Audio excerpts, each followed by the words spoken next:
Elena? Elena? Elena?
Mama?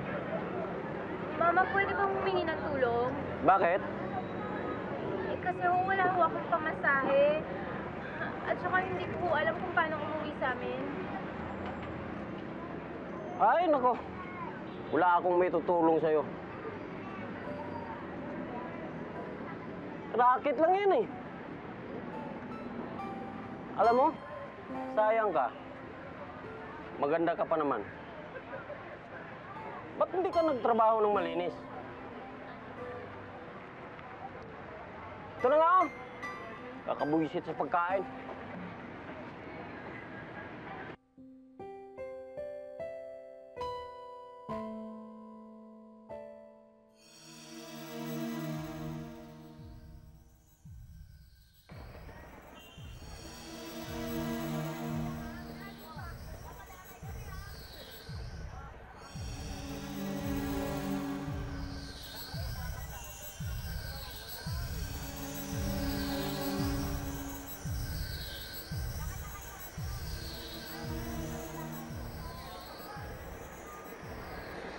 Chong? Chong! Chong! Ay! Chong? Chong? Chong?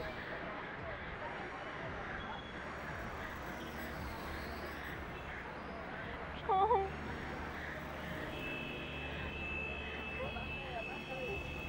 Chong? Nay?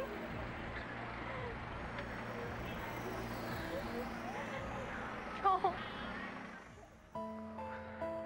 Nay! Oh! Anak! Saan ka ba galing? Ha? Diyos ko, ako naman nag-aalala. Sino itong mga kasama mo? Sinamahan ko po si Gilear sa ospital. Doon ho kami nagpaumaga. Naku anak, mabuti nilang walang nangyari sa'yong masama. Yun nga rin ako yung pasasalamat ko eh. Hindi ko mapapatawad ang sarili ko kung may nangyaring masama sa anak ninyo. Pasensya na ho. Oh, Vladimir, huwag mo na intindihin yun. Eh, aksidente yung nangyari. Tsaka, tatanga-tanga rin ako kaya nangyari.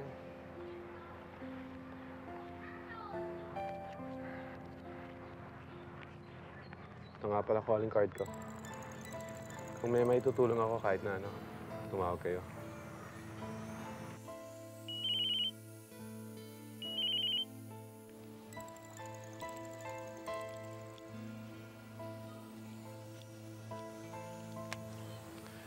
Paano? Hinahanap na ako ng asawa ko eh. Muna kami. Sige pa. Sige. Salamat. Salamat. Salamat. Salamat naman at naumpisahan na palang operasyon kay Cecilia, Carlos Miguel. Huwag ko kayo mag-alala, Aling Mariana.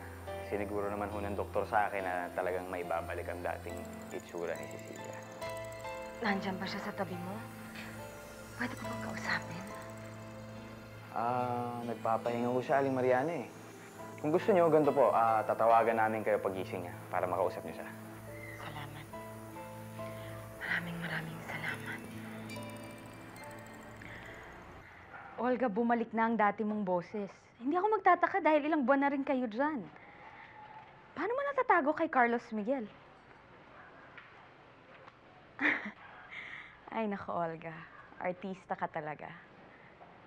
Hanggang ngayon, kaya mo pa rin pamalatin yung boses mo. Oo. Namimiss na rin kita. Huwag mo akong alalahanin dito. Kaya ko ang sarili ko. Oh, sige na. Ingat ka dyan. Bye-bye.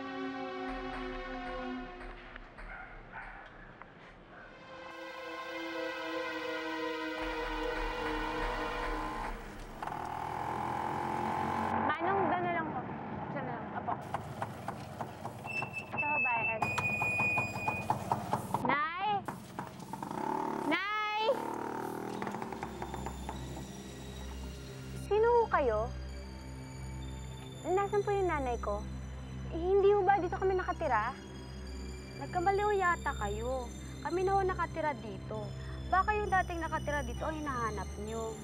Wala na sila dito eh. Di ko alam kung saan sila lumipat.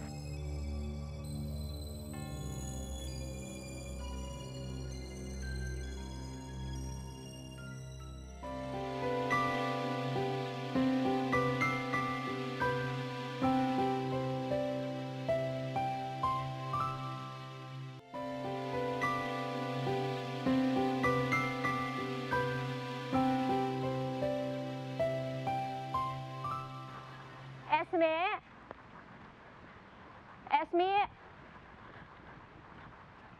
Esmeralda! Esme! Esmeralda!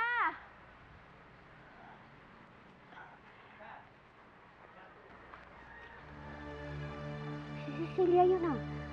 Ang bilis naman niya nakabalik galing Amerika. Oo nga. Ano kayang ginagawa niya rito? Halika, tignan natin. Oo.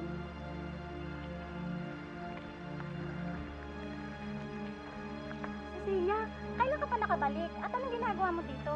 Ho? Alam niyo ho ba kung saan lumipat sila, inay? Sa pulang umalis sila, wala na kaming balita sa kanila. Teka, bakit hindi mo alam? Mahaba hong kwento.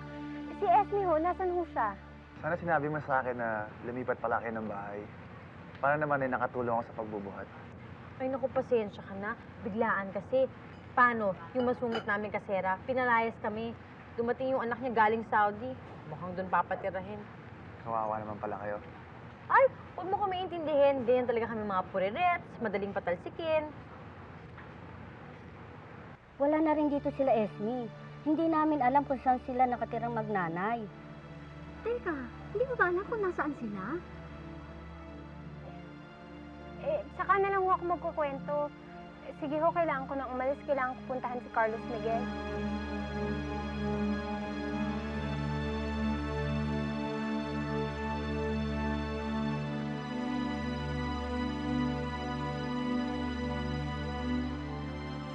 Ano kaya nangyari kay Cecilia? Bakit gano'n ang ano niya? Wala siya kaalam-alam? Ewan ko, ano kaya nangyari doon? I'm really happy for Carlos Miguel and Cecilia. Palibhasa, hindi ikaw ang gumagastos doon sa babaeng yon. Teka nga pala, bakit ba biglang lumambot ka sa Ceciliang yon, ha? At saka, kamusta nga pala si Olga? Nasaan ba siya? Bakit wala man lang akong balita kay Olga? Alam mo, simula nung umalis kayo doon sa dati niyong tinitiran, hindi na ako nagagawi doon. Hindi ko na tuloy nakikita si Cesar.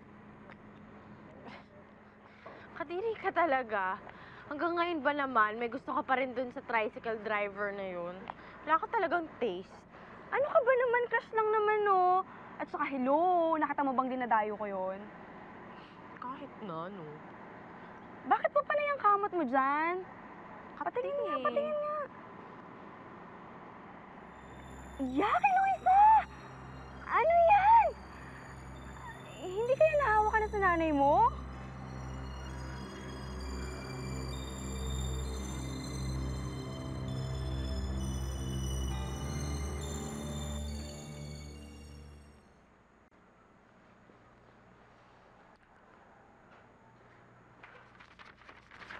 Aalis ka na naman? Huwag mo na ako hintayin. Uuwi ako kung kailan ko gusto umuwi.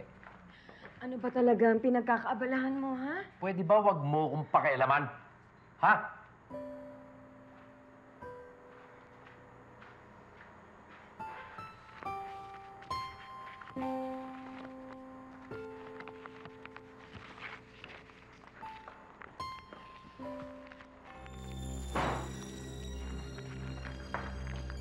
Nakikita niyo to? Ha? Nakikita niyo ba yan? Naigaling yan sa inyo! Hinuhaan niyo kung ang sakit niyo!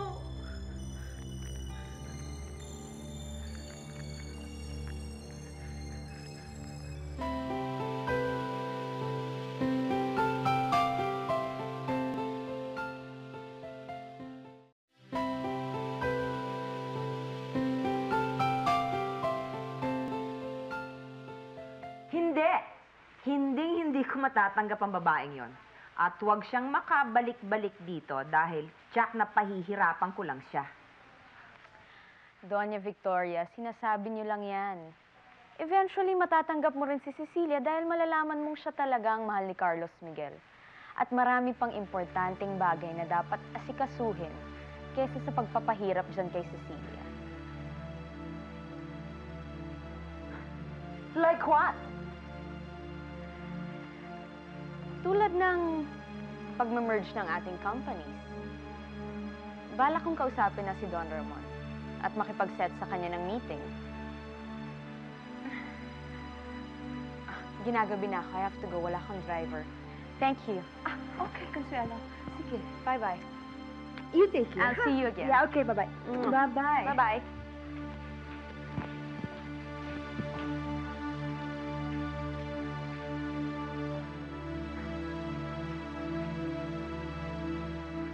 Nawaan niyo ako ng ketong.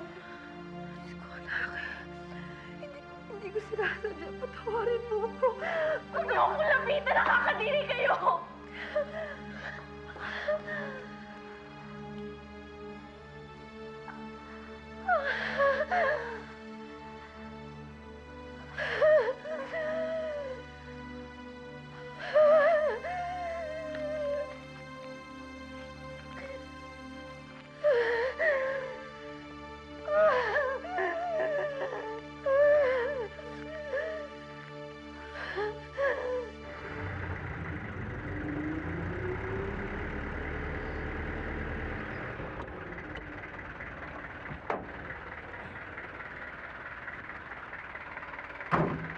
Salamat ho.